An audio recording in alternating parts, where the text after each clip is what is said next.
Professor Van Orn. About Psalm 137 and whether the curse at the end is an unfortunate intrusion into the Sunday scriptures. This extraordinary poem, I'm so grateful to God to have this as a whole. It begins in beauty and poignancy. You know, by the waters of Babylon we sat down and wept. It goes to, if I forget thee, O Israel, let my tongue cleave to the roof of my mouth. And then the curse comes.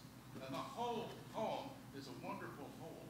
It shows what it's like to be a Jew in the age of the exile. It shows, it illustrates, you know, a great 20th century poet wrote, I in the public know what all school children learn, those to whom evil is done will do evil in return. This shows us that. God is revealing that there. I wouldn't change a word of this extraordinary work, and nor do I regard it as unobvious what's being revealed.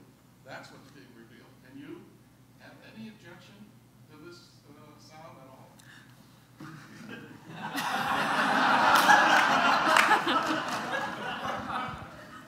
Was that just to me? I see. All right.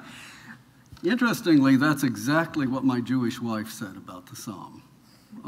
Said you should remember the experience of Babylon was not a pleasant one, and this conveys in a very moving and meaningful way what it's like to be in exile.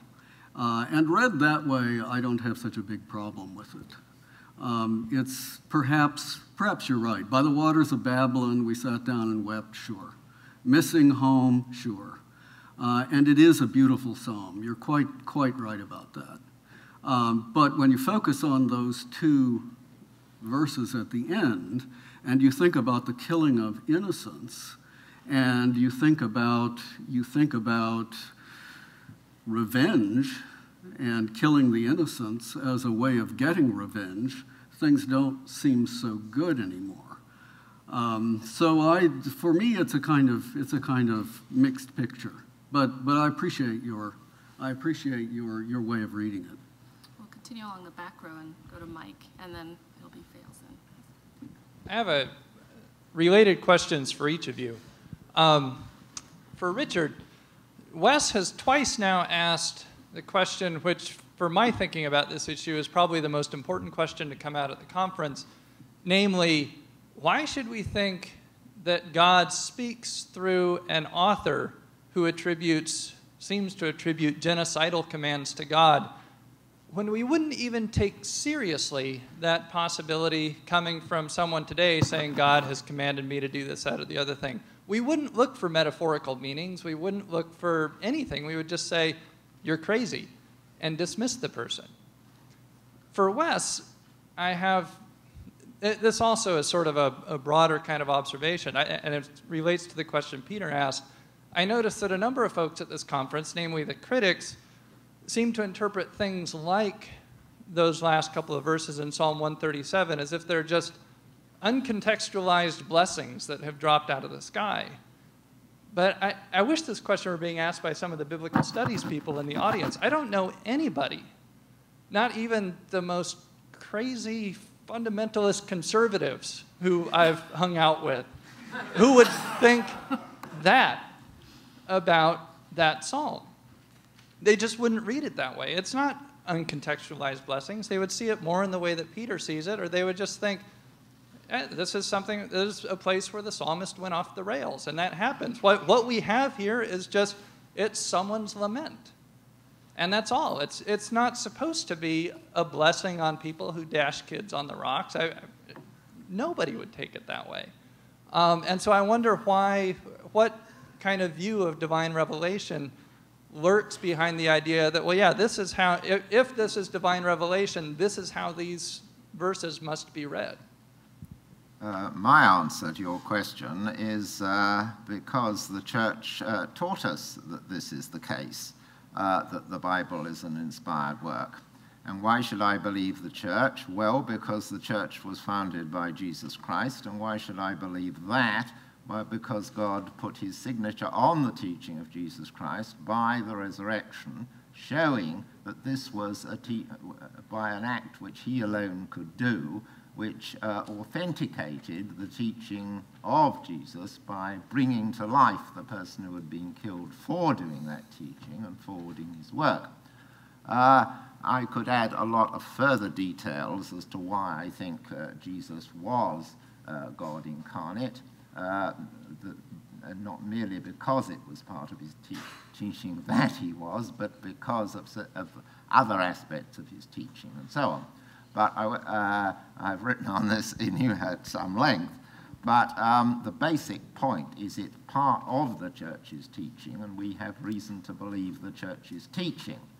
And, of course, if what the church taught was manifestly immoral, then that would be reason to suppose there had been no revelation through Christ. But the church, in giving us the Bible, in the circumstance in which gave the Bible, gave us a way of interpreting that Bible, of understanding it, so that it had a basic Christian message with which we can sympathize. And therefore, that's why I take it in this sense.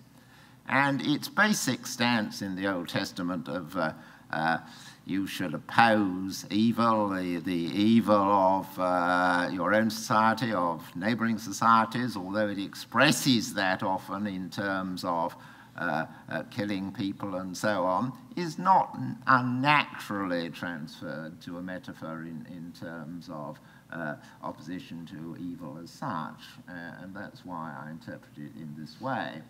But I don't profess to have an interpretation of every passage in the Bible, and I would think that anybody who does is being very presumptuous, because most of the fathers claimed they couldn't understand quite a lot of the Bible, and but they could understand some of the Bible, and it was very important for them, and it guided their lives in a significant way, and the Church's commendation of that gives me reason to think the same.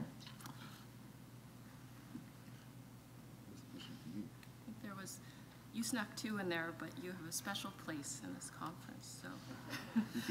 You had a... I'll be very brief. I want to pull one phrase out of what you said. Goes off the rails. That's okay with me if a psalm occasionally goes off the rails. And I would be happy to moderate my criticism of this psalm if we just said that.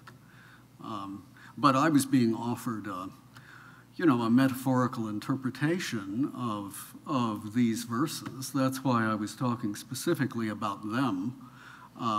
But if you think of it as a lament and read it in the context of the psalm as a whole, yes, there's a bit of a jarring note at the end of that psalm.